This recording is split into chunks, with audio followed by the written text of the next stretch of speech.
Uma boa noite a todos. Estamos iniciando mais um Chimatalks hoje, terça-feira, depois de um tempinho de recesso, né? A gente ficou um mês aí sem Chimatalks, mas hoje voltamos em grande estilo. Temos pessoal que vem de Vacaria nos visitar aqui, sejam bem-vindos. Pessoal, participam bastante, pessoal que vieram conhecer o Orion Park, né? O Felipe está nos acompanhando lá de São Paulo também, acompanhando remoto aí também, um grande conhecedor do assunto, né? Nossos talkers aqui, o Flávio Moritz e o Luiz Augusto, né? Xará, né? Isso aí, Xará. O pessoal da XP aqui também está fazendo um trabalho na região, iniciando uma operação aqui, né? E a gente vai falar um pouquinho hoje sobre os segredos de investimentos em startups, né? Então, estávamos comentando aqui todo esse movimento de ecossistema de inovação aqui na Serra Catarinense, ainda muito recente, né? As pessoas, de um lado, pessoas, empreendedores querendo abrir suas startups, desenvolver seus negócios, né? E não conhecem muito essa área. E, por outro lado, aqueles empresários, talvez, querendo investir em alguma coisa, né? E talvez sempre acostumado ao tradicional, imóveis, né? Tem toda a questão financeira que a XP acompanha, né? E tem um bom trabalho em cima, mas a gente traz essa opção também, né? Então, desmistificar alguns assuntos, esclarecer alguns assuntos que talvez gerem muita dúvida, né?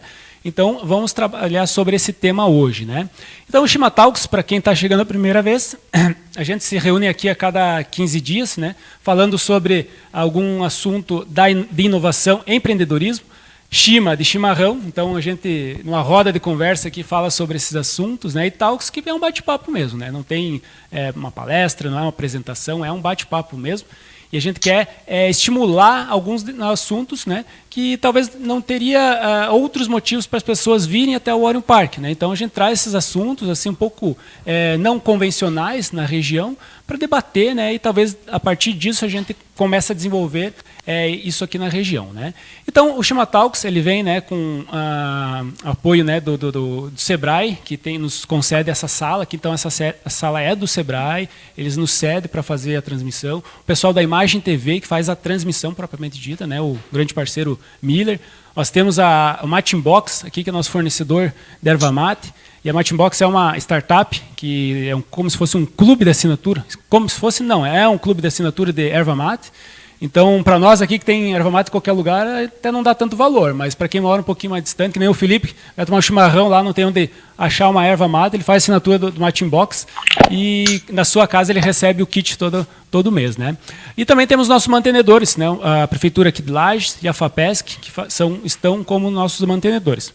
A cada edição do Chimatalks, nós trouxemos uma dica do Chima, né? E isso é um oferecimento do Matinbox. Então, hoje a gente vai trazer a dica falando sobre a água, né? Como melhor preparar a água para o chimarrão, porque sempre tem a questão, né? Se ferve ou não ferve a água, qual o ponto ideal da água, né? Então, hoje a nossa dica do oferecimento do Matinbox é sobre a água no chimarrão. Pode soltar. O vídeo de hoje parece que é coisa boba, mas não é não. Ele é essencial para quem está começando e também para quem já é mateador. Hoje nós vamos falar sobre a temperatura da água.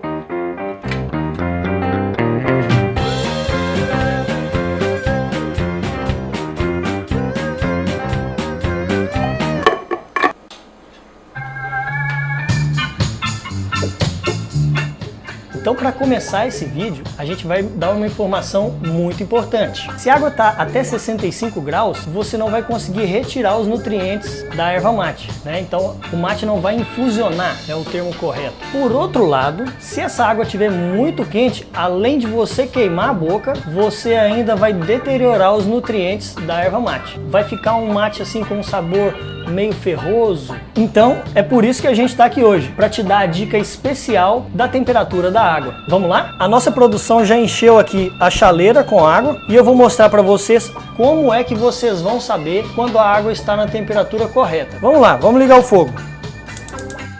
Então, lembrando que a temperatura ideal da água são 73 graus Celsius. Então, se você tem uma chaleira, assim como essa, você pode perceber que a chaleira vai começar a chiar quando a temperatura da água atingir aproximadamente os 73 graus Celsius. Agora é só esperar e ela vai chegar lá.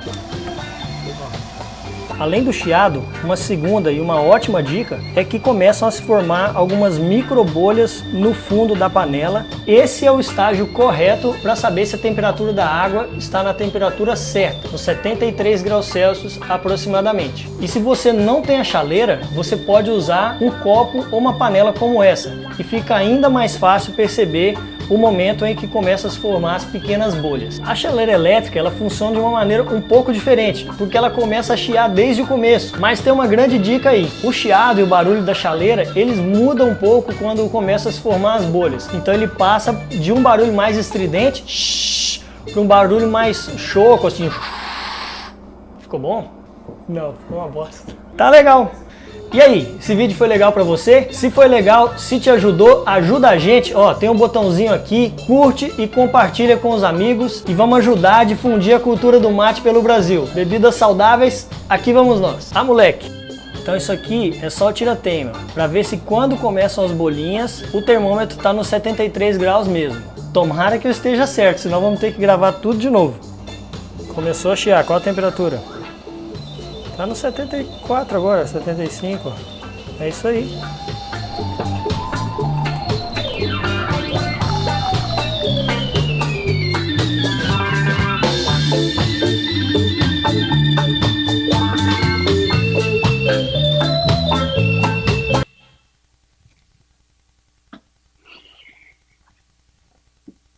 Legal, voltamos aqui depois dessa dica da água, né, do chimarrão. Para quem está se aventurando, iniciando, né, a arte do chimarrão, né, fica essas dicas aí, acompanha o pessoal do Mate Box.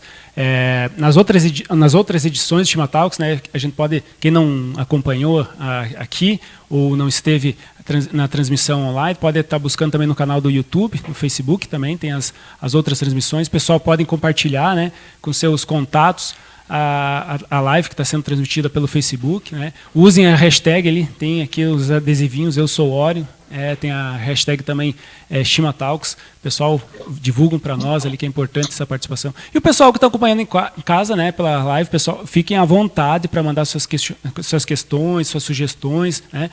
E vamos enriquecer ainda mais nosso bate-papo, né? Então, chega de conversa fiada, né, Moritz? Vamos falar um pouquinho sobre o nosso tema, né, os segredos em investimento em startup, né?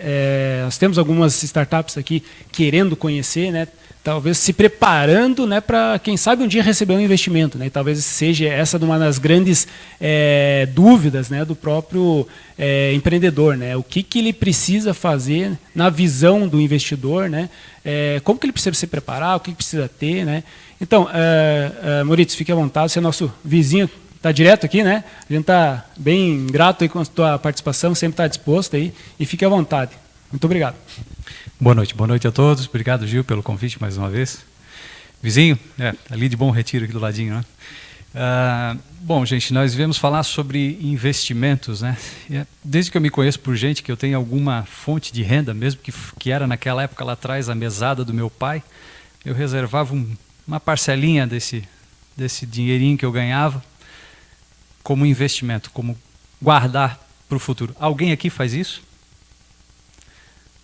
Eu acho que é um hábito bastante saudável, né? Então, é claro que naquela época a gente fazia essa economia dentro do cofrinho e depois isso foi evoluindo, né? Para investimentos bancários e tal. E hoje existem alternativas de muito maior risco e também de possibilidade de muito maior rentabilidade. E eu acho que esse é o nosso tema aqui hoje, a possibilidade da gente colocar uma parcela daquela nossa receita em ativos que sejam de alta rentabilidade, no caso aqui, startups. Antes de eu me apresentar, eu queria definir o que é uma startup, para vocês depois entenderem quem sou eu. Uma startup é uma empresa nascente, né, que ela tem, por nascimento, a questão da inovação como muito forte, e ela promete um crescimento, né, ela tem uma promessa de crescimento muito acelerado. E geralmente o que acontece nessa situação? Ela vai provavelmente necessitar de mais capital do que normalmente as empresas necessitariam, né?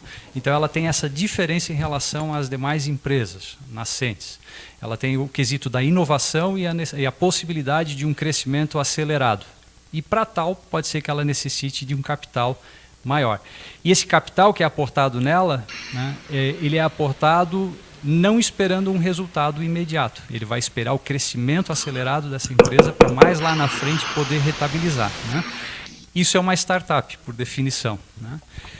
Essa startup ela nasce da ideia de algumas pessoas, ou uma pessoa, que são os empreendedores, e geralmente esses empreendedores não têm todo o dinheiro necessário para iniciar. Eles vão buscar capital em algum lugar. Eles começam provavelmente lá com os 4 Fs, Gil, né? Que são a família, né? Os amigos, family, friends, e o último F aí pode até ser o nosso tal do FGTS, né? Alguém que foi demitido e ganhou a bolada do FGTS e usou para abrir a sua própria empresa. Depois pode buscar um dinheirinho junto com mecanismos de fomento, existem vários hoje no Brasil disponíveis, né? Depois podem buscar isso com investidores e assim vai crescente as possibilidades.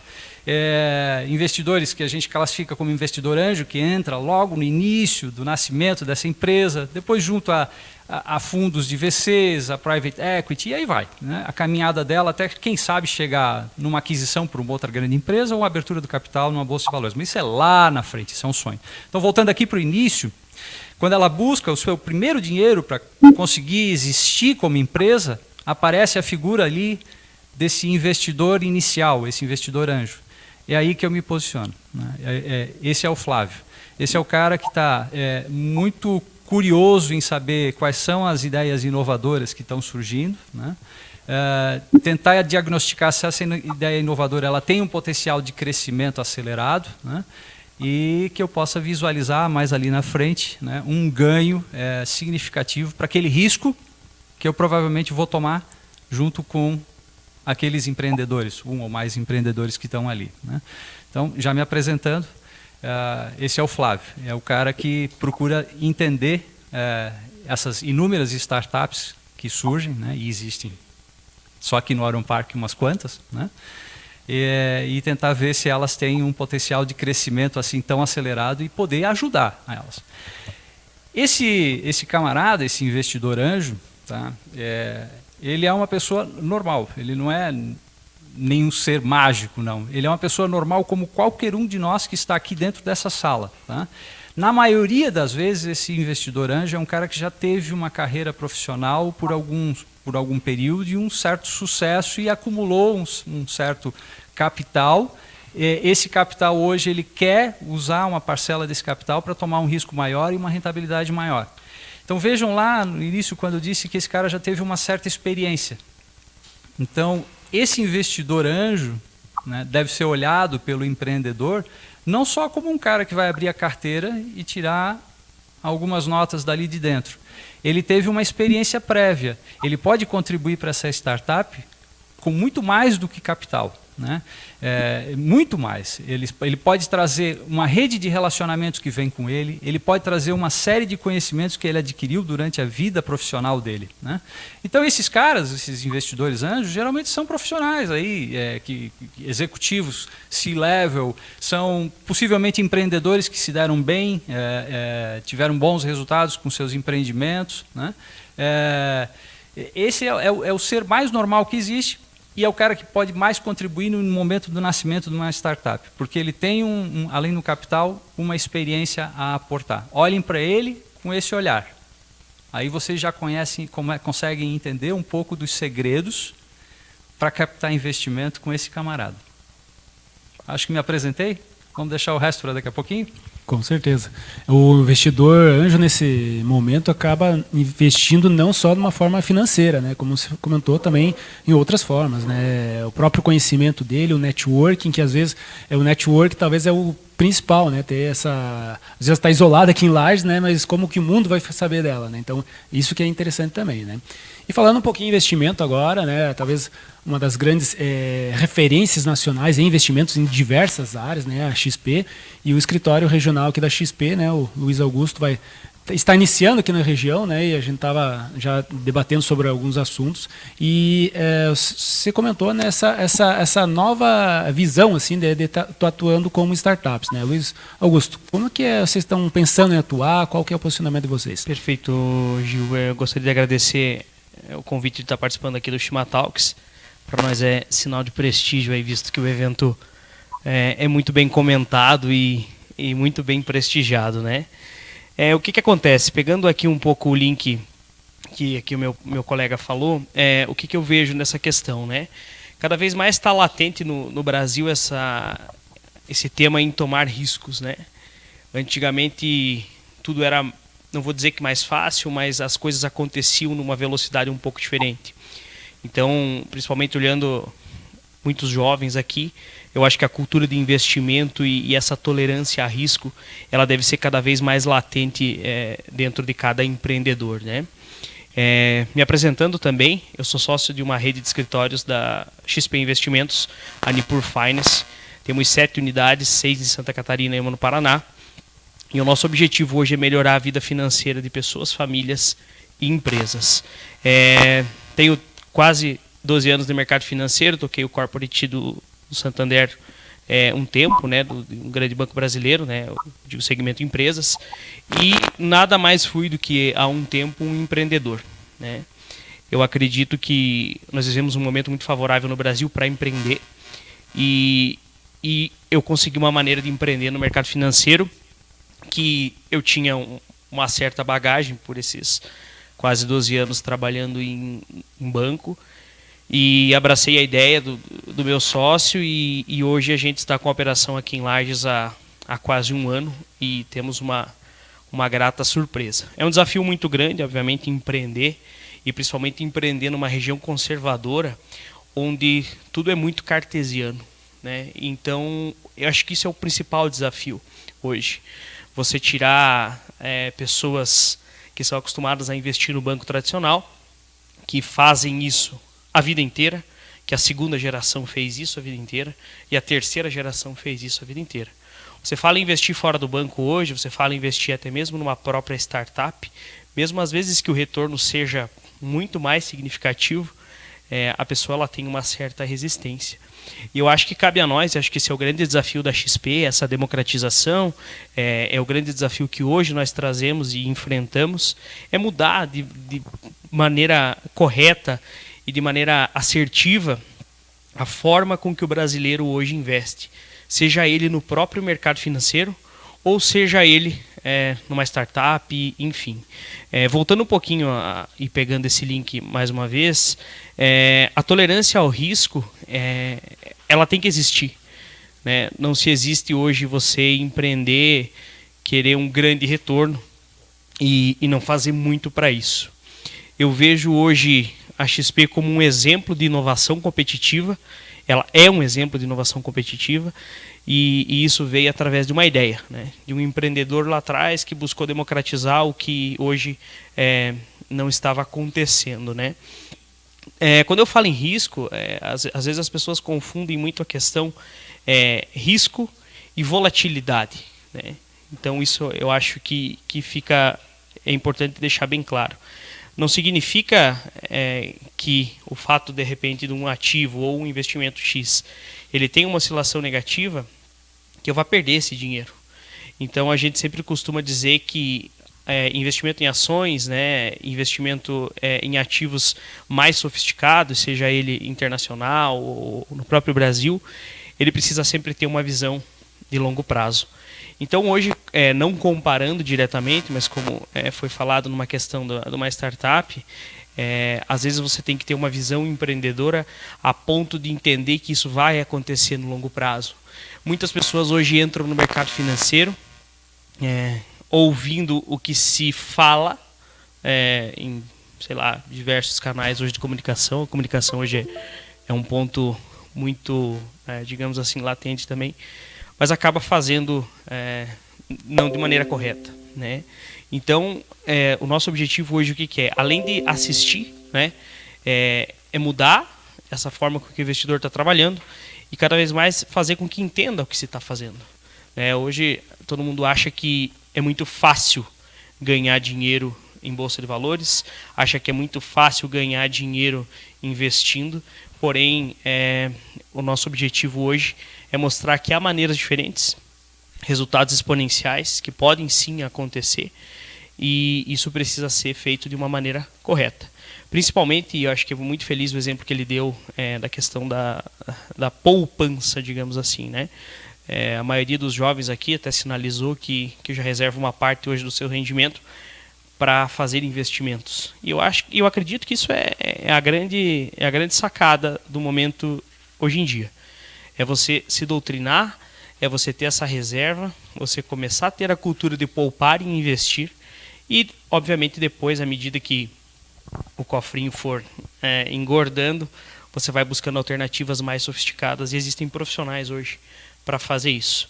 Acredito que o nosso trabalho se resume, inicialmente, dando um briefing para vocês, seria isso, né? Tá certo. Na sequência a gente volta a falar sobre esse assunto. Claro.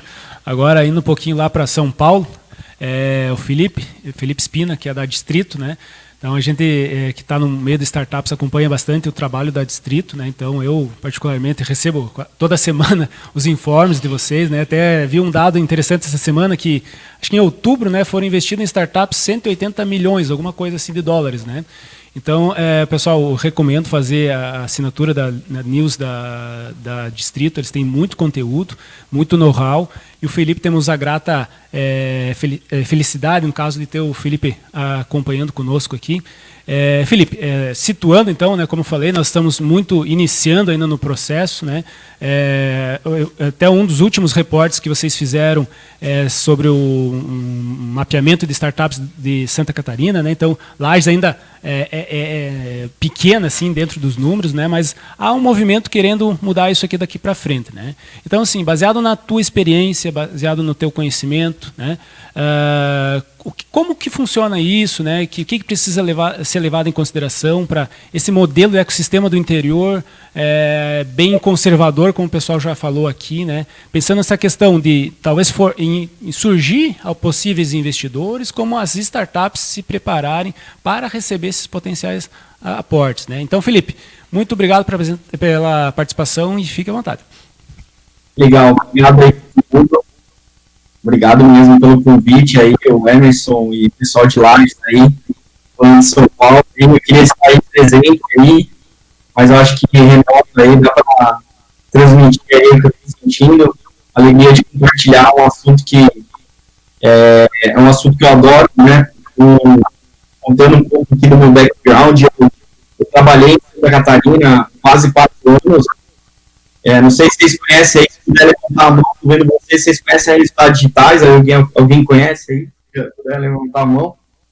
Conhece? Aí alguém? Legal. Trabalhei na RD, então, quase 4 anos. Trabalhei na Norte, Santa Catarina, entendi bastante. E como a RD é uma scale-up, uma das poucas scale-ups do Brasil, tem várias aí, muito legal, teve um crescimento acelerado. Participei de 3 rodadas que eu estava lá no RD, né? Então, foi muito legal essa experiência. Mas eu sempre tive vontade de investir em startup, entender sobre o negócio ligado à venture capital e estar mais próximo disso. Então, eu conheci o Distrito, né? Ano passado, fiz relatórios, baixei e nossa, isso aqui precisa tracionar para o Brasil inteiro. E aí eu fiquei com essa missão, falei de tracionar, porque são dados do time aqui que fica coletando, fazendo crawling de várias fontes de dados para construir relatórios para vocês. Então, esse relatório que eu acabo de mencionar relacionado a Santa Catarina foi justamente isso, né? Porque todo o mapeamento de todas as startups, fazer a categoria, faturamento presumido, número de funcionários, ano de função, análise de quais são o potencial seu retorno aí estado, né? Então, teve vários fatores e elementos que dão uma análise preditiva. Justamente por não ter essa coleta de dados, de informação, dessas informações de dados, a gente justamente montou esse time de data mining, que a gente faz esse relatório ter uma análise dessas startups, né, de entendimento de que estágio elas estão. Então, isso fica muito mais fácil para os empreendedores hoje terem esses números, entender que investidores também fazendo isso. Então, se vocês quiserem conhecer mais, distrito.pe/datamine, tem relatórios lá, tem alguns relatórios claros, mas tem muitos relatórios gratuitos. Então, a gente está mapeando, a gente mapeou o Sul inteiro, então, Paraná, Rio Grande do Sul, Santa Catarina, a gente já tem os 3. O próximo que a gente vai lançar é Rio de Janeiro. A gente vai lançar esse ano, a gente está montando. A gente está subindo o mapa, né? A gente vai fazer o Brasil inteiro. Hoje a gente tem mais de 13 mil startups cadastradas no nosso banco de dados. Se vocês têm startups, então cadastrem ela no nosso site para os estudos. E é muito legal, porque também, se a startup está precisando de investimento, a gente tem nossa tese no site. Vou explicar um pouco mais a parte da tese. A gente fez 15 investimentos, né? 15 investimentos em startup, sendo que isso foram 4 saídas. Então, a gente teve 4 saídas desses investimentos hoje. Então, muito legal, porque pegando os números aqui que eu falei para vocês, a gente tem 16 startups no nosso portfólio, 35 founders, 4 saídas, né, dessas rodadas, sendo que o Banco Neon, que ela começou por curiosidade, muitos de vocês já devem conhecer o Banco Neon, então essa foi a saída que ele fez. 752 empregos gerados dentro desse investimento.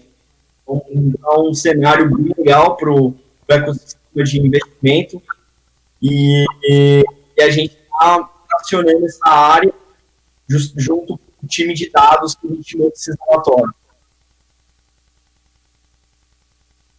Tá certo, Felipe, obrigado.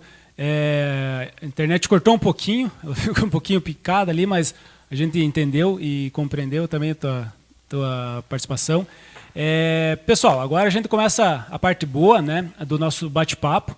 Então, para começar, gostaria já de fazer um desafio, né? Para quem tem startup aqui, nós temos uma cadeira vaga ali, né?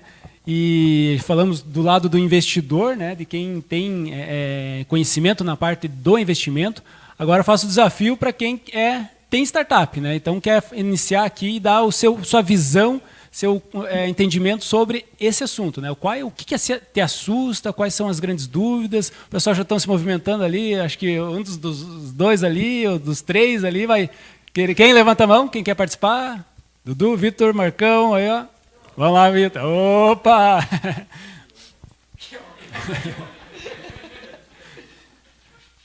Vitor, você é um dos grandes entusiastas aqui, né, do movimento, né? Então já comece. Qual que é a tua dúvida? O que te aflige, né, nessa área? Que momento vocês estão agora? Se apresente também, né? O pessoal que estão nos acompanhando. Fique à vontade. Então, boa noite, pessoal. Meu nome é Vitor, sou CEO. Tem que ligar? Não, tá. Oi. Aí. Tem que falar mais alto. Olá, pessoal. Meu nome é Vitor, sou CEO da Allergic, uma startup que está incubada aqui no Orion. Nosso foco é em soluções para pessoas que possuem restrições alimentares. Hoje a gente está na etapa de validar o nosso modelo de negócio. O nosso foco está em mercado B2B, então estamos em contato com algumas indústrias e compreendendo o cenário delas, como que elas trabalham com esse mercado de restrições alimentares para entregar a melhor solução para esse mercado. Então, um ponto que eu, puxando para o assunto de investimento, que eu penso bastante, principalmente para quem está no início da startup, qual que é a hora de buscar o investimento? É a hora de quando está tracionando ou talvez um pouco antes? Que nem o momento agora a gente está validando o nosso modelo de negócio, conversando com a indústria, conversando com o mercado, entendendo o mercado. A partir do momento que eu conseguir provar que meus aprendizados estão estão indo numa direção correta, que eu estou conseguindo avançar, que eu estou realmente conseguindo entregar valor, mas ainda não tracionei o suficiente para entrar numa fase de escala. Para dizer, mercado, cheguei. Qual dessas fases já posso ir buscar um investidor anjo? A partir do momento que eu já fiz a primeira validação do meu modelo de negócio, a partir do momento que eu fechei o meu primeiro contrato com o cliente, ou só quando eu vou começar a tracionar? Qual desses momentos, ou até antes, já que tem uma fase de namoro com o investidor, é melhor que eu já tenha um contato antes? Como que é melhor fazer esse processo de relacionamento com o investidor? Pessoal, fique à vontade. Felipe, se quiser comentar também, só levanta o braço aí que a gente passa para você também. Fique à vontade. Vamos lá, posso me atrever? Com certeza. Geralmente, qualquer investidor, não importa se ele é anjo ou é um provedor de fomento, não importa. Ele geralmente vai se preocupar primariamente com 2 fatores primordiais. Um é o fator humano, quem são essas pessoas que estão ali envolvidas, e o segundo é o negócio. Então, é muito importante que vocês tenham algo para mostrar nesses 2 aspectos. Quem são os empreendedores que estão envolvidos e qual é o negócio que vocês estão mirando. Aí você pergunta, quando que é a hora de captar? Eu acho que essa resposta ela não existe. Na verdade, ela depende muito de cada negócio em si, né? Você precisa captar agora, né? Por que você precisa captar agora? Aí você começa a definir as respostas por uma série de outras questões que vão vir. Vou captar com quem? Aonde que eu vou buscar esse dinheiro? É com anjo? É com, né? Em que local? E é só dinheiro que eu preciso? Que outros recursos eu vou precisar? Né? Então, ela não é uma resposta tão simples assim. Depende muito mais de você avaliar o porquê que você está precisando desses recursos, né? E para que você vai usá-los. Porque qualquer que seja o investidor que você tentar atrair, e você tem que escolher o investidor, você tem que saber escolher ele, porque ele vai ser um parceiro, ele vai ser um sócio seu. Né? Então, você tem que escolher ele bem e atrair ele mostrando esses 2 aspectos fundamentais, e depois ele vai começar a discutir contigo uma série de outras questões que vem por aí. Né? De uma forma geral, tá? É bom que você já tenha essa questão do negócio bem definida, né? E que os pilares básicos em termos de fator humano estejam completos. Aí, né? Geralmente você precisa ter ali 3 elementos chaves. Né? Um que vá ao mercado vender o teu produto, um que vá desenvolver a tua tecnologia, né? E o terceiro que é o de gestão. A falta de um desses vai trazer problemas graves mais adiante, talvez vá afastar o investidor, alguns investidores de imediato. Né? Mas você pode encontrar alguns que se sintam atraídos porque conseguem contribuir com a falta de um desses pilares. Tá? Isso também existe, e muito. O anjo, em particular, ele tem uma leve tendência a querer participar daquele empreendimento, porque ele se apaixona por aquilo. Né? Aqui agora falando para todos nós que queiramos um dia investir numa startup, procure começar buscando por startups que sejam afeitas àqueles conhecimentos que você já tem. Né? Se você é do setor alimentício, vá atrás de startups que sejam da área alimentícia, porque você conhece esse setor, você vai ter contribuições a fazer para essa empresa nascente e você vai conseguir muito mais facilmente avaliar o futuro dessa empresa que está ali na sua frente. Né? Então, você consegue avaliar melhor o risco que você vai correr e o possível retorno que você vai ter com isso. Tá? Então, para quem deseja entrar no investimento anjo, esse é um ponto de partida legal. E outra dica, então, também para aqueles que buscam um dia ser investidor, não faça isso sozinho, procure grupos. Por exemplo, eu sou associado à rede de investidores anjos da ACAT, em Florianópolis. A ACAT que agora é parceira aqui do Orion Park. Lá, a rede de investidores anjos é associada a uma outra rede de nível Brasil, a Anjos do Brasil. Então, a gente tem um corpo de investidores aí junto conosco que é enorme.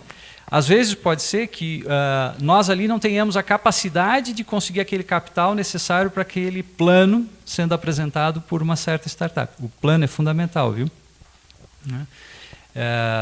Mas a gente consegue captar o restante disso junto a esse grupo, né? E assim a gente vai fomentando esse ecossistema. Consegui responder?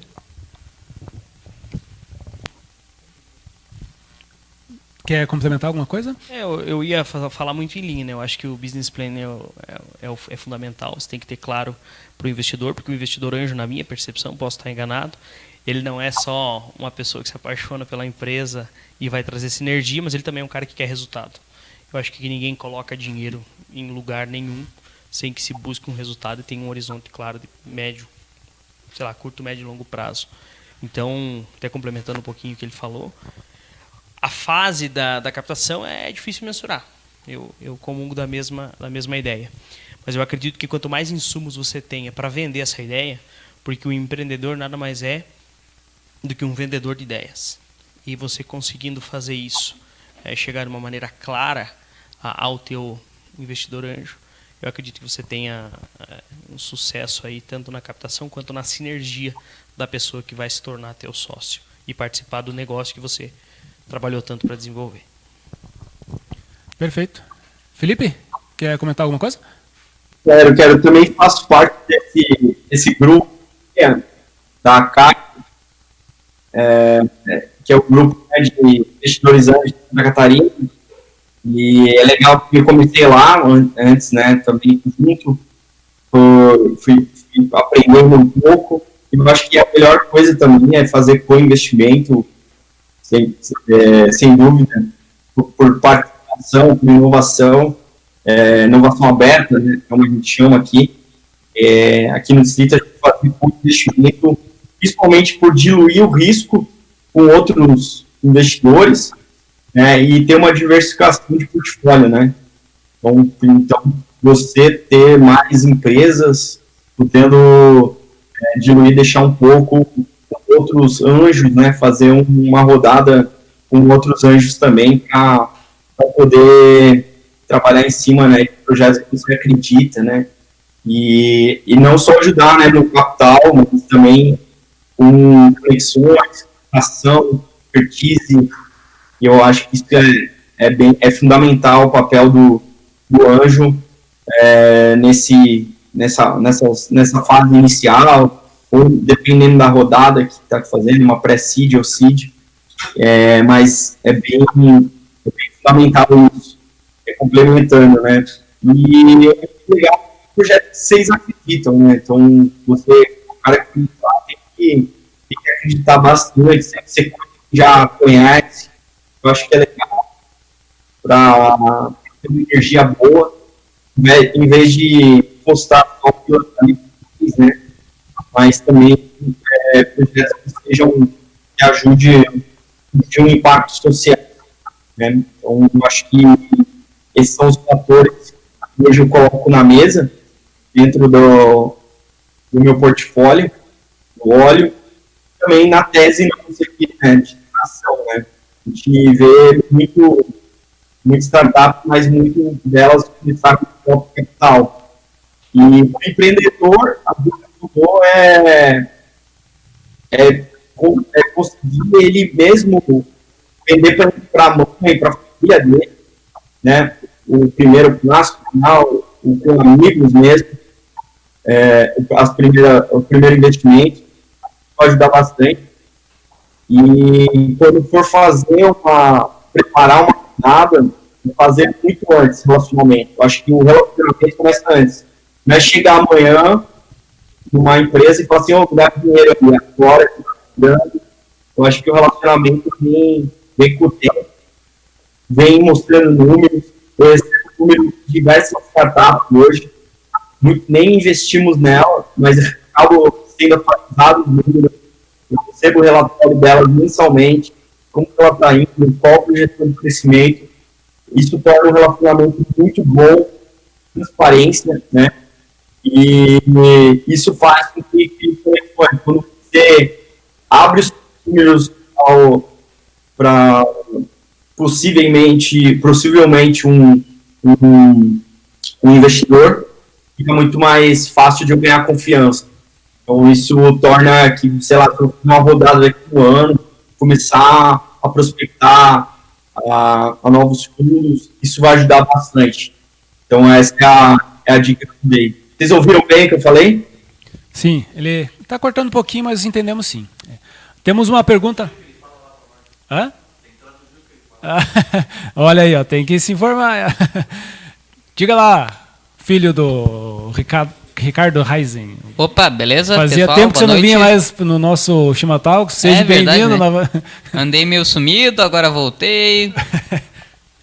Uma Diga coisa lá. que eu fiquei pensando aqui comigo mesmo é que o investidor ele pode exigir alguma coisa de você em troca, né? Que você mude alguma coisa. Mas até que ponto você pode permitir essas mudanças? Até que ponto você pode mudar os negócios para conseguir um investimento? Não ser uma coisa muito desesperada, assim. Até que ponto você pode mudar a tua empresa para conseguir um investimento? Até que ponto você pode se adequar a isso? Não sei se vocês conseguiram entender o que eu quis dizer. Esse rapaz tem as perguntas fortes. É uma boa pergunta. Diga lá. Vamos lá. Lembra que eu falei do fator humano? O fator humano ele é importante porque é o seguinte, quando a empresa nasce, ela está trabalhando com uma proposição de negócio. Essa proposição de negócio ela pode se viabilizar ou não. A chance de ela não se viabilizar é muito grande. Então o fator humano é importantíssimo para que essas pessoas que estão ali, esses empreendedores, sejam resilientes o suficiente para tomar essa pancada e fazer a primeira curva, mudar o seu negócio em busca de algum que seja melhor do que aquela proposição original.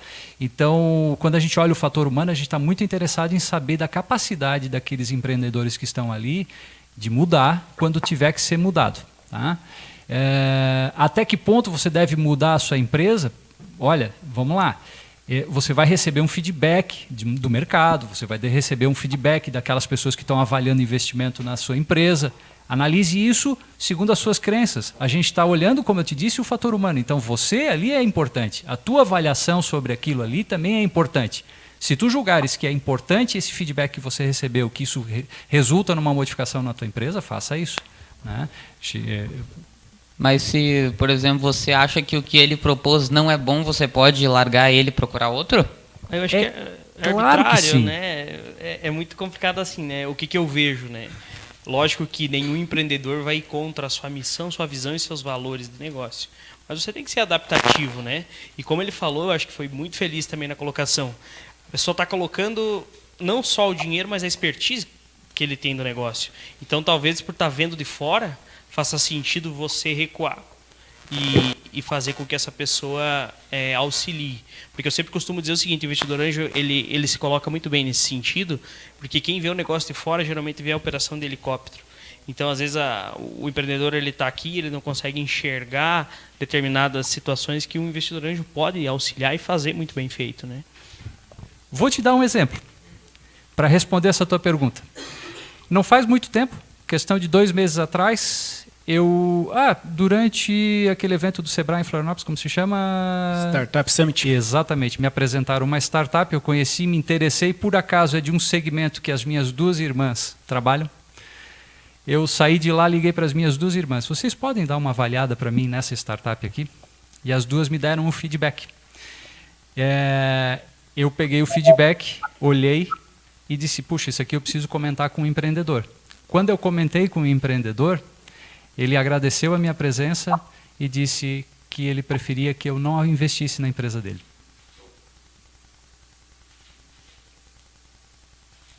É uma relação de transparência mesmo, né? Excelente, eu recebi um feedback, eu dei para ele também um feedback, foi ótimo. Eu cresci, ele cresceu, estou torcendo para que a empresa dele siga adiante. Tá certo? Ó, Reisen. Indo no caminho que foi comentado da resiliência e das necessidades de erros e acertos, como que o investidor vê a questão do tempo da startup no mercado? O tempo, sei lá, 3, 4, 5 anos é muito tempo? Como que fica essa situação? Porque normalmente os investimentos são no início. E uma que está mais tempo no mercado, como que é visto pelo investidor?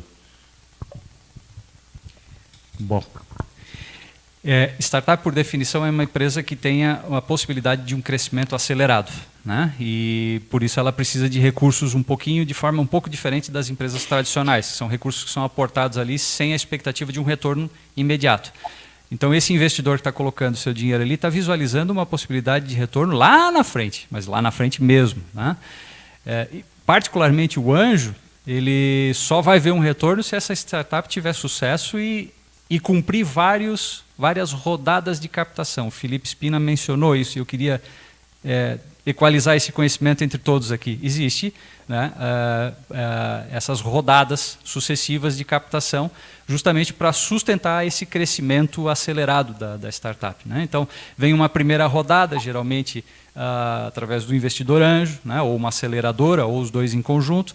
Essa startup deu o primeiro impulso, sobe os seus primeiros degraus, ou seja, mas já com crescimento exponencial. Ela capta novamente, segue com o seu crescimento exponencial, e assim vai. Essas são as sucessivas rodadas, né?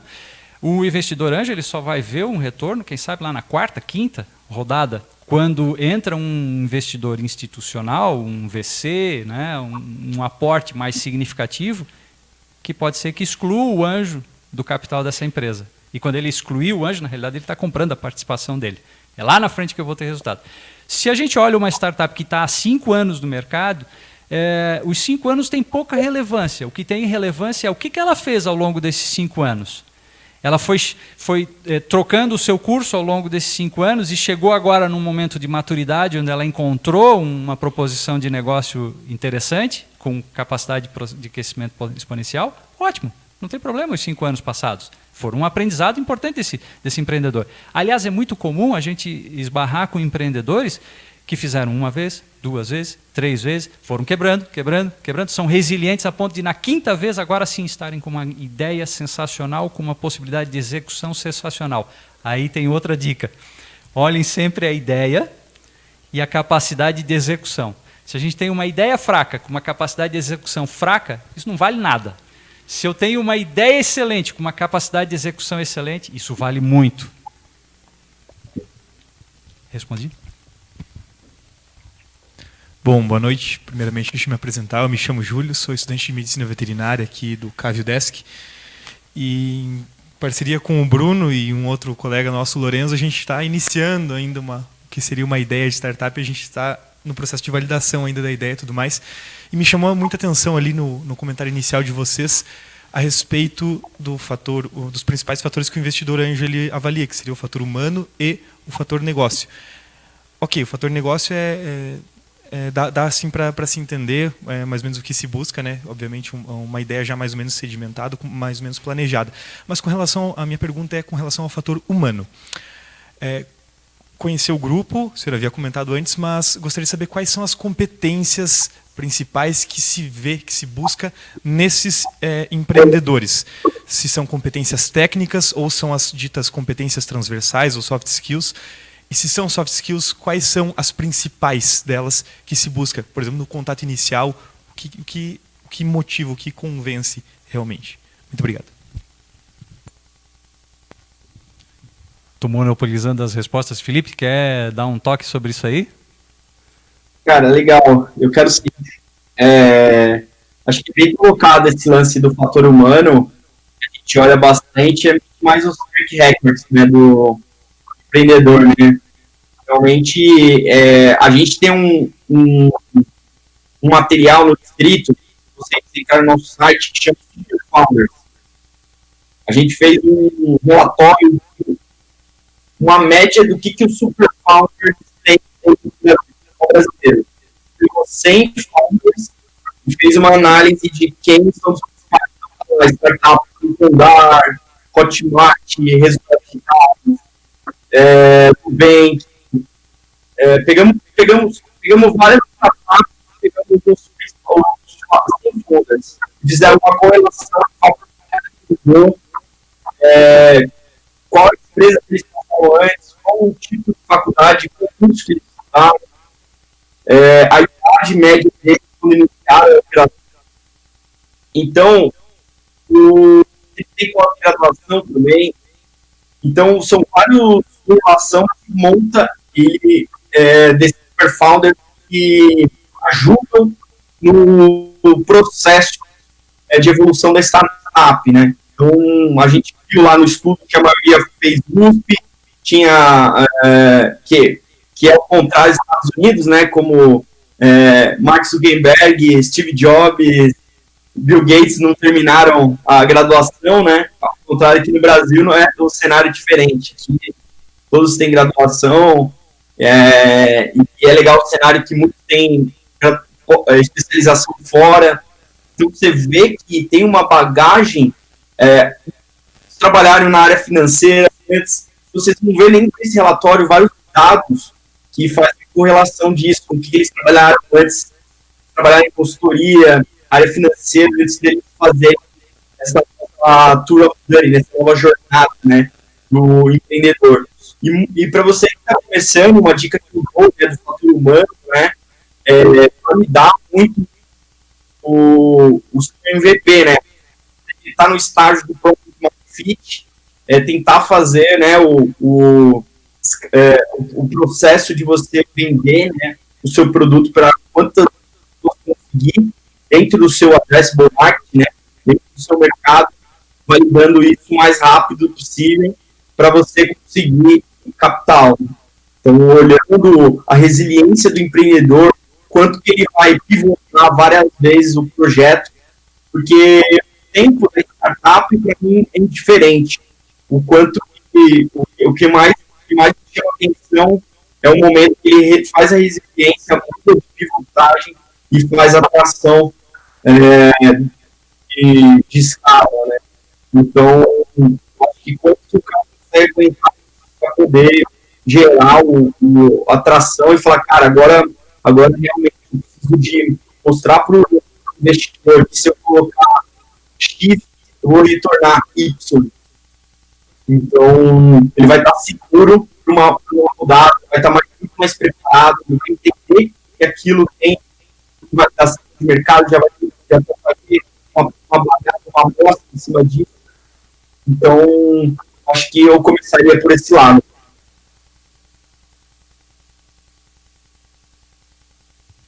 Ficou claro? Tu falou em soft skills, né?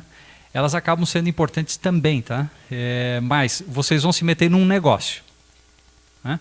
Alguém tem que entender desse negócio. Então, um dos participantes aí, um dos empreendedores tem que entender desse negócio. Eu não botaria o meu dinheiro numa empresa onde ninguém entende do negócio. Então, alguém tem que entender. Se é na área de saúde, tem que ter lá alguém com conhecimento de saúde. Beleza. Alguém tem que saber levar esse troço para o mercado. Então, tu tens que ter um cara com habilidade de vendas ali também, né? Vai ter alguma inovação tecnológica? Tu vais ter que ter alguém que entende da tecnologia que será aplicada, tá? Pode ser que seja a mesma pessoa que entende do negócio. Idealmente, alguém tem que entender de gestão, tá? Porque a questão da governança da tua empresa, ela pode não parecer nada significante no momento em que ela está nascendo. Mas no momento em que tu for captar dinheiro, a pessoa que for entrar ali, o Felipe mencionava isso, ele disse, eu não investi na empresa, mas a empresa me manda relatórios com frequência. Isso é governança, ela precisa prestar contas daquilo que ela está fazendo. Então ela pediu dinheiro para a execução de um plano, né? Eu entreguei meu capital lá para ela. Eu quero acompanhar a execução desse plano, né?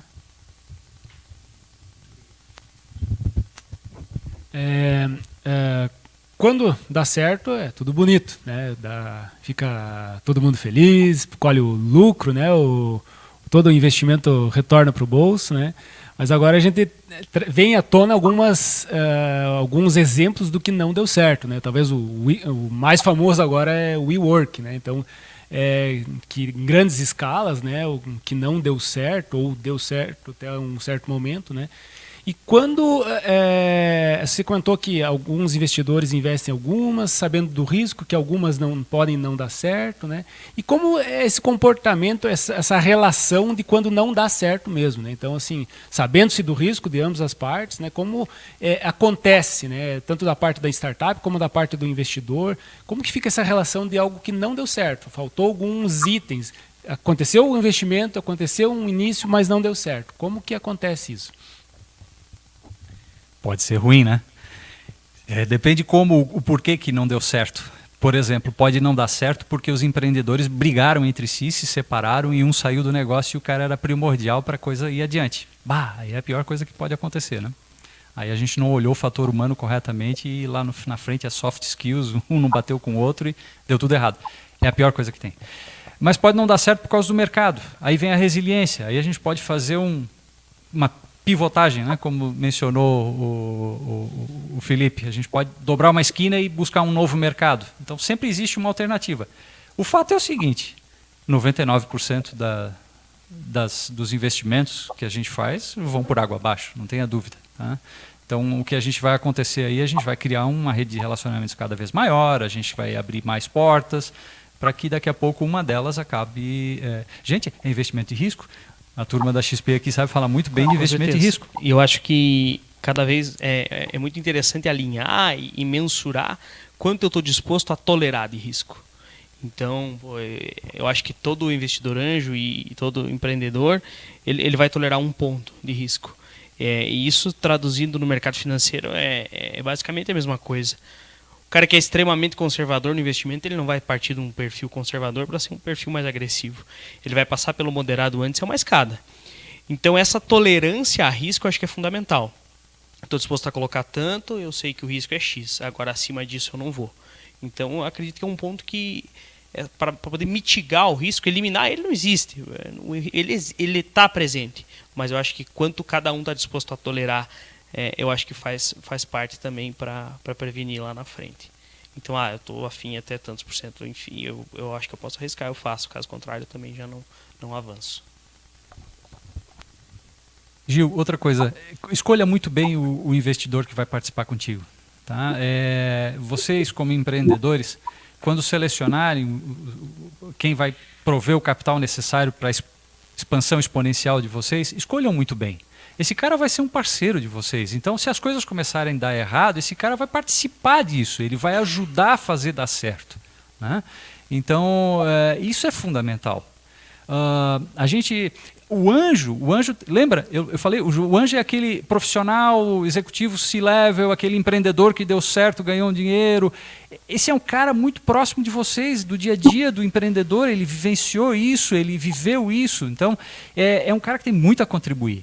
Às vezes, quando falta dentro do fator humano um elemento-chave, quem sabe o investidor que está entrando aí, ou um daqueles investidores que está entrando aí, complementa aquele fator humano que faltou. Né? Então, escolham bem, porque ele pode fazer aquele pilar que faltava na empresa. Na grande maioria das vezes, o investidor anjo acaba servindo até como psicólogo. Tá? Mas nós estamos desculpa, mas é só para emendar na pergunta. Nós estamos numa região onde não tem uma quantidade muito grande de investidores. Né?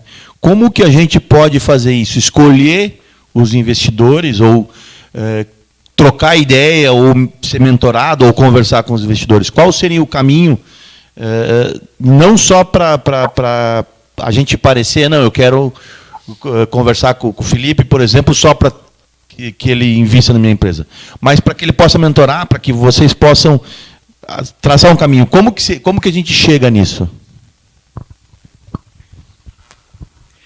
Felipe, quer comentar aí? Posso comentar um pouco? Acho que na minha visão, para se aproximar, eu acho que é a entrega de valor, né? Primeiro, né? Você não chega já pedindo dinheiro, né? Primeiro você mostra o que você tem, o que você está fazendo, como você está chegando lá, qual a sua visão. Igual eu comentei, eu recebo relatórios de startups mesmo não investindo, mas os caras estão tracionando lá, estão mostrando evolução, dados, números, qual a projeção, quais são os próximos passos, o que aconteceu de errado, o que eles querem. Então você acaba olhando aquilo e falando, cara, como que os caras estão entregando um dado tão valioso para a empresa dele, para mim poder participar disso, né? Então você vê nesse sentido, né, de e-mails, né? Eu acho que ver também quais são as teses de cada investidor. Cada investidor vai ter um nicho específico.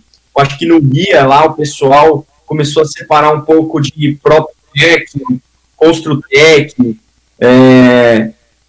impacto social, edutech, fintech. Você vê vários nichos de cada segmento, né? E aí você vê como colaborar dentro desse segmento, de como sua startup está dentro de um deles, né?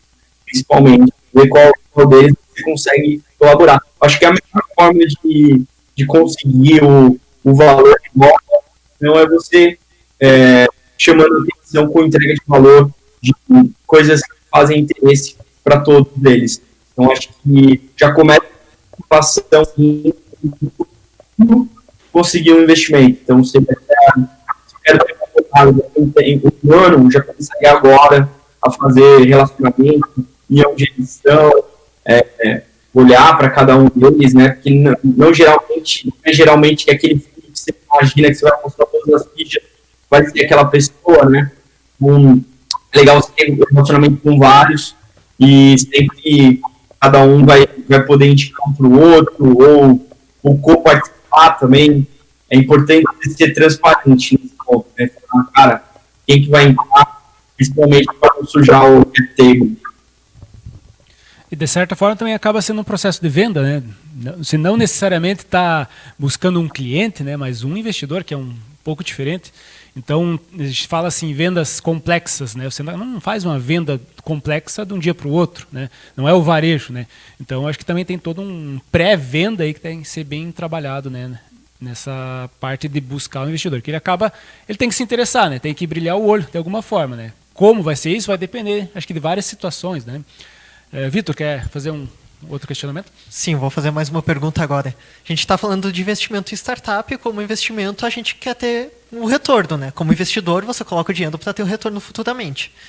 O Flávio comentou ali que pode ocorrer quarta, quinta rodada de investimento, quando o investidor anjo sai, tipo, é computada a parte, então é ali que ele vai ter o retorno dele.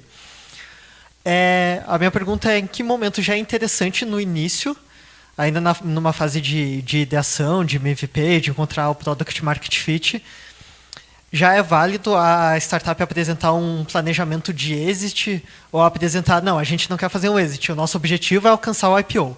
Mesmo sendo algo a longo prazo, uma visão a longo prazo, já é interessante apresentar essas estratégias ou para um investimento anjo não precisa se preocupar num primeiro momento? Boa. Certamente o cara que está te ouvindo, ele já está imaginando quais são as possibilidades de exit para frente. Mas é a imaginação dele por enquanto. Eu diria assim, não sei se convém, tá? O que é importante não seria você apresentar as possíveis estratégias de exit, e sim apresentar quais são as tuas expectativas com relação à tua própria empresa. Né? A minha expectativa como empreendedor é que a minha empresa chegue lá e eu esteja junto com ela, eu não esteja junto com ela, eu quero chegar a um IPO, eu quero me juntar a um outro grande player no mercado. Isso tu precisas deixar claro, quais são as tuas expectativas com relação à empresa. O cara que está na tua frente, ele vai imaginar as deles. Ele pode querer sair antes ou depois. Vai ver o quanto isso retornou para ele. Eu botei 1 milhão, quando tiver 3, para mim tá tranquilo. Eu acho que, sei lá, acho que é melhor mesmo a expectativa. Se tu já dá um fim ali, sei lá, talvez você limita até o que o cara vai pensar, enfim.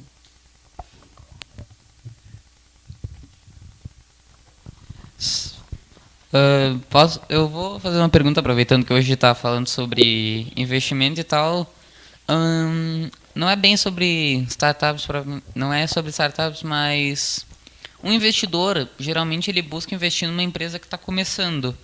Mas e se ele quiser investir numa empresa que já está consolidada, que já é grande, mas ele quer que essa empresa cresça mais ainda? Uma empresa que hoje em dia vende a nível nacional, mas ele olha e fala, não, eu quero que essa empresa cresça mais e vá a nível mundial, venda para o mundo inteiro. Vale a pena? É possível? Será que acontece? Acontece. Temos alguém aqui na plateia que pode responder? Vamos lá. Boa noite, pessoal. Eu sou a Aline. Então, só dando um exemplo para você disso que você perguntou, a XP foi um exemplo disso. Ela começou sozinha, começou pequena, começou com 3 sócios apenas, passou por momentos muito difíceis, até a nossa nova campanha de marketing é a história da XP, como ela começou. Então, os sócios tiveram até que vender o seu próprio carro para continuar a empresa. E o sócio principal, que é o Guilherme Bentimol, ele fala muito isso, né, da resiliência e de não desistir, e ele queria ser a maior instituição financeira vocacionada em investimentos do Brasil. O tempo passou, a XP tem 18 anos. Em 2017, o Itaú, que já é uma empresa grande, investiu na XP, ele comprou 49,9% da XP. E agora, em dezembro, a XP está abrindo o IPO, né? Está fazendo o IPO, está abrindo capital na Bolsa em Nova York. Então, ela vai se tornar uma empresa mundial. Então, isso acontece, é possível, basta que, né, tem muito suor aí, são 18 anos de trabalho, muitas coisas aconteceram nesse meio tempo, mas eu acho que é possível. O grande detalhe é que a inteligência do Itaú foi gigante, né? Eu acho que vale muito reforçar isso. O Itaú jamais vai ser um sócio maioritário da XP, mas sim minoritário. A única diferença é que ele entrou numa empresa que valia, sei lá, ele pagou 8 bi em 49%, e hoje a empresa está negociada por 80%, e ele tem os mesmos 49%. Então o Itaú entrou no momento certo, né? Então ele ganhou só 10 vezes o que ele investiu. Então acho que a Aline foi muito feliz nessa situação. Acho que vai de você entender até onde essa empresa pode chegar e como você quer entrar, né? Então, às vezes você comprar um pedacinho do que está fazendo sentido, talvez faça mais sentido do que você entrar em algo novo. Então, não sei se foi... Competir, né? Muitos bancos estão fazendo isso hoje, muitos bancos estão criando corretoras como a XP Investimentos, e o Itaú foi muito inteligente nesse sentido. Ele já entrou como sócio numa empresa que já estava consolidada naquele momento. Então, ele não vai ter esse custo, né? Só realmente investiu ali para melhorar o que já era bom. Um exemplo que eu pensei, por exemplo, se um cara quiser investir na Van, sei lá, o cara já tem 130 lojas espalhadas pelo Brasil, mas se ele quiser que o cara ganhe mais dinheiro ainda, ele pode investir? Pode comprar uma parte para expandir esse negócio? A Van não tem o capital aberto ainda em bolsa, né? Então, foi só um exemplo. Ele teria que comprar, se o controle acionário da empresa achar que faz sentido vender uma parte da companhia e esse investidor vê que o retorno dele vai ser atrativo, faz sentido. Eu não vejo. Ou por que não? Só para a gente voltar ao tema, né, de startups, né? Então, só para a gente não... Já está finalizando o tempo aqui. O Dudu tem a última pergunta. Dudu. Então, boa noite, meu nome é Eduardo. Na verdade, startup não mas tem relação a investimentos. No nosso caso, a gente tem uma empresa, uma microempresa, a gente já está há 7 anos no mercado, e a gente está, inclusive, aqui no Orion, desenvolvendo um projeto de inovação. A gente está hoje enxergando realmente esse projeto como uma spin-off. A gente está enxergando realmente de ser um produto nesse momento, mas com a possibilidade de separar se houver necessidade de entrar capital para esse projeto. Principalmente ao Flávio, né, e ao Felipe, que são investidores mais para essa parte, assim. Isso pode atrapalhar lá na frente, por ser uma empresa já consolidada e a gente, de certa forma, separar esse produto da Platon, né, da nossa empresa, para buscar investimento, ou de forma alguma o importante é realmente os pilares que tu havia comentado? Felipe, deixa eu responder essa aqui. Olha só o que eu encontrei aqui, Felipe, no Orion Park, quando eu comecei a frequentar esse organismo aqui de inovação em Lages. É incrível a quantidade de empresas aqui que estão de olho na inovação e gerando spin-offs. A tua é um exemplo. Eu conheci outras tantas aqui dentro. É sensacional isso. Para mim, a melhor oportunidade de nascimento de uma startup é essa, porque você já conhece um mercado, né? E você já está nesse mercado. Você disse, eu tenho uma microempresa, eu já estou há 7 anos nesse negócio. Ali, nesse dia a dia teu, te surgiu um clique. e enxergasse uma possibilidade de abrir uma nova empresa e estás fazendo isso. Eu estou muito interessado em saber o que é isso que você está fazendo ali. Olha aí. Tá dando match. Felipe, quer fazer um comentário sobre esse? Não, na verdade, assim, eu só para entender um pouco, para mim, eu não vejo problema nenhum. Se você me repete se eu estiver errado. Está preocupado se o tamanho da empresa dá o tempo da empresa? Acho que é só questão da pergunta. Ele tem uma empresa já constituída há 7 anos, né? E ele está com um produto novo, que ele visualiza como esse produto novo se tornando uma spin-off, e essa spin-off captar recursos, né? Então, esse que seria, acho que, o foco da pergunta. Legal. Eu acho que como a empresa, a outra empresa que tem. Oi? Cortou um pouquinho. Tem a empresa? 7 anos. 7 anos. 7 anos, legal. O que de repente você pode fazer é montar um próprio fundo da própria empresa, para investir nela, né? Para investir nessa spin-off, né? É comum que numa tese no futuro você consiga montar um CVC, que é o Corporate Venture Capital, montar um fundo da sua própria empresa que vai investir em outras startups, e você vai ter participação em outros negócios, né? Então, isso é interessante de poder montar esse fundo, porque pode ter entrada de outro fundo colaborativo também participando disso, outros anjos, outros investimentos, e isso vai ajudar, né, no projeto, né? Isso é uma parte de inovação aberta, né? Quero ter a cabeça aberta, que isso não é um concorrente. Isso está sendo uma participação do mercado de co-investimento, de co-criação.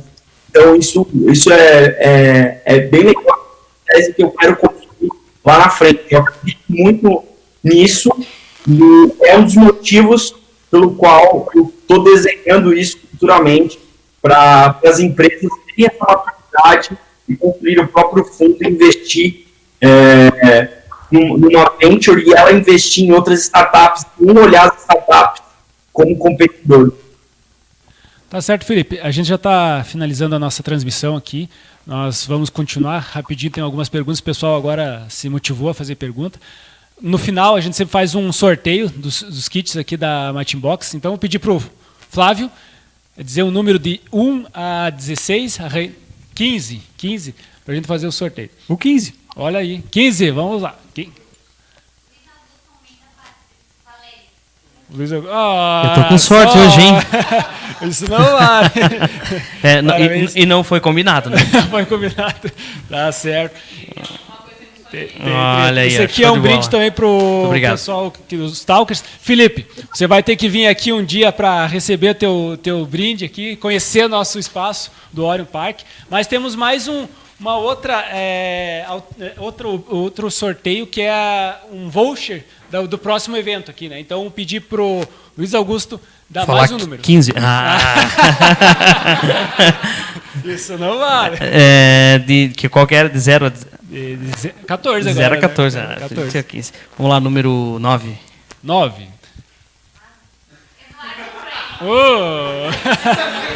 Não, o Dudu também já tá certo. Mas isso aí, tem que participar, né? É só assim que ganha, né?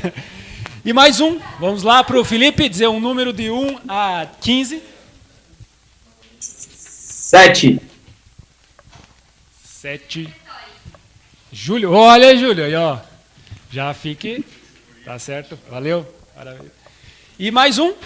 Quem quiser. Você, Aline. Número 2. 2. Muito obrigado. Não, isso aqui é treta. Tá aqui, ó. Então, certamente estarei aqui. Então tá certo. Obrigado. Cuidado. Pessoal, olha aí. Vamos fazer o seguinte? Pode. Vamos sortear de novo? Esse sempre é um grande cavaleiro. Outra vez ele tinha ganho já um então eu vou boxe pegar. Agora. Qual foi o número que você disse? 2? É o 3, então. 3. Quem será o 3? Não veio. Mais um, então. Então vamos diminuir. Número 1. 1. Quem foi o primeiro? Ô, Ricardo, você não foi o primeiro. Quem é? O cara que reclamou!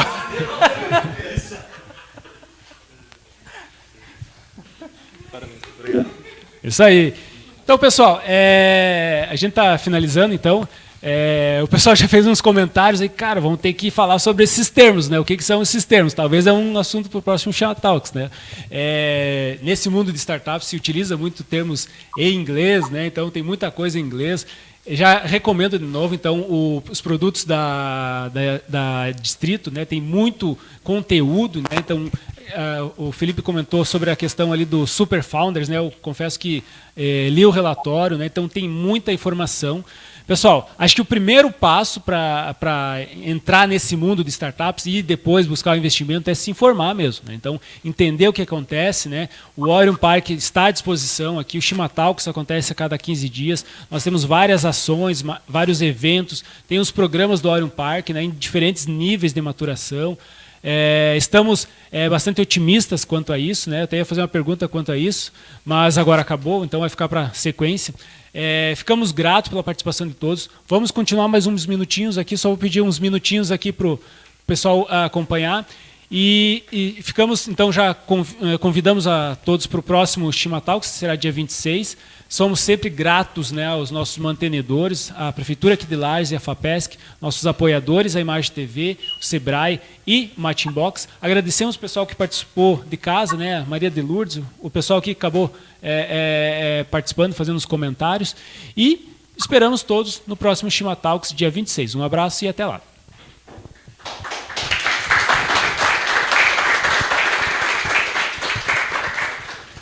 Felipe.